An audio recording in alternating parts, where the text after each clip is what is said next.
the workers of the world. Hi, folks.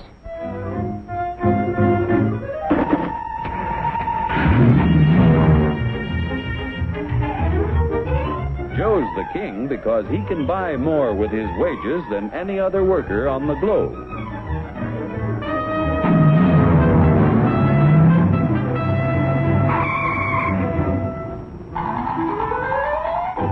Now, what makes it possible for Joe to earn such a good living?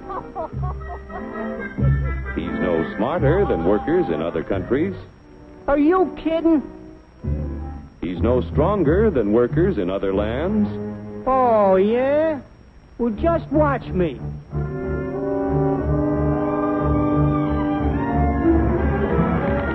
Ow! Just because Joe's an American doesn't mean... Yeah? Well, being an American is the best thing in the... Oh! My back! Sure, being an American is great, but how could you be superior to any foreigner when you or your folks might be any one of a dozen different races or religions? So, if you're no Superman, it must be the American way of doing things that makes you the luckiest guy in the world. I don't think I'm so lucky. You don't? Well, let me show you. Hey, what's that gadget? Television? No, it's a time machine. Just pull that lever. You'll see how people worked 100 years ago. Hey, this I like. Oh, that's too far back. Try again. We want to stop at 1850. Who's the character? That's your grandfather, Joe. Oh. He had to work 69 hours a week to earn a living because he had only inexpensive hand tools and his own strength to help him make things. Your grandfather was a powerful man, yet his strength equaled only 1/10 of a horsepower. You have hundreds of horsepower in this costly giant of a machine to multiply your strength and efficiency 1,000 times.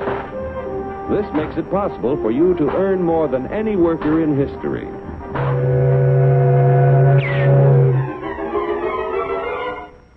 And still have leisure time each day to enjoy life.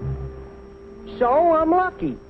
But what about the rich guy who does nothing while I do the work? True, there are rich people who contribute nothing. And there are poor people who contribute the same. But most of the invested capital that buys the tools you use comes from your fellow Americans. 40 million of us have money in the banks. 70 million of us own insurance policies.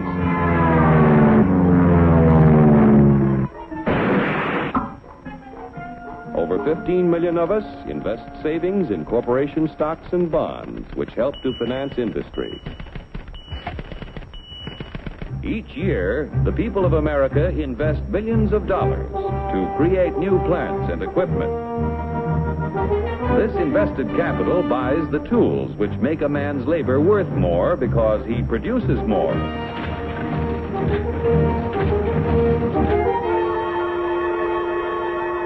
In China, for example, where there is practically no capital available for investment in plants or tools, a man's labor is not worth very much. A coolie takes 10 days to move 10 gallons of kerosene 100 miles at a freight cost of 10 cents a gallon. An American railroad worker takes only 2 hours to move 100,000 gallons of kerosene 100 miles at a freight cost of 1 cent a gallon. The coolie makes 10 cents a day. An average American railroad worker makes $10 a day, or 100 times more than the coolie. The average railroad worker has the benefit of a $20,000 investment in equipment. The Chinese coolie's equipment is worth only 10 cents. With constant improvement in expensive tools and the skill to use them, the value of any man's labor can be multiplied many times. Naturally, the people in this country who invest their savings with industry expect dividends. No dividends, no investments. Without new capital each year to finance new plants, tools, and equipment, labor and management would soon find themselves in pretty bad shape. Yeah, without capital to buy new tools, I might not do so good. But look what a new invention did to my grandpa. For 25 years, he knocks his brains out in the wagon works. Then along comes the gas button.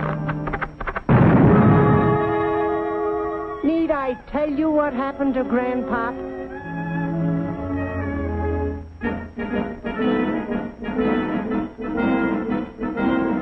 The history of our country proves that new inventions create thousands of jobs for everyone they displace.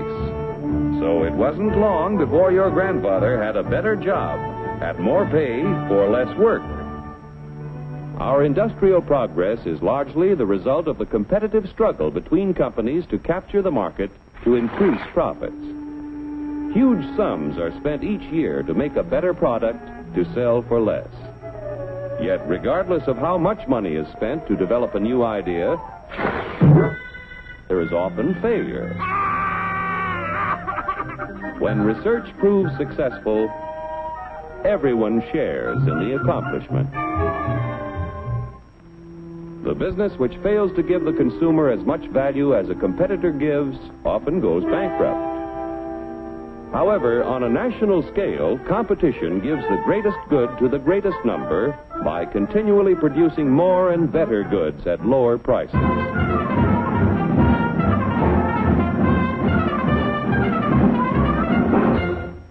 The American way of doing things makes it possible for more people to own their own homes.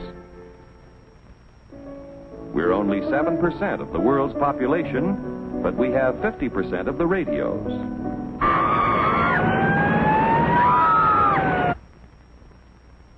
We have 54% of the world's telephones.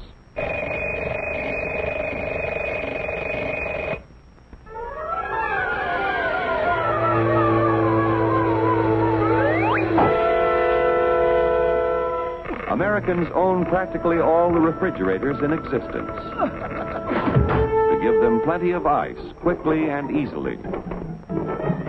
Bathtubs, we've got 92% of them. Most of us have the leisure time to enjoy the peace and quiet of the beautiful countryside as we drive about in 72% of the world's automobiles. Don't just turn at the last corner. You don't even see you eat it. I want to get candy bar. Under the protection of our freedoms, American labor, management, and capital, the greatest production team in the history of mankind, have made the United States the industrial master of the world. Capital must continue to provide industry with the funds to create new tools and plants. Labor and management must continue to increase the production of better goods at lower prices so that more people will be able to buy the things that make life easier and happier for all of us. Then Joe will continue to be the king of the workers of the world. You said it, brother.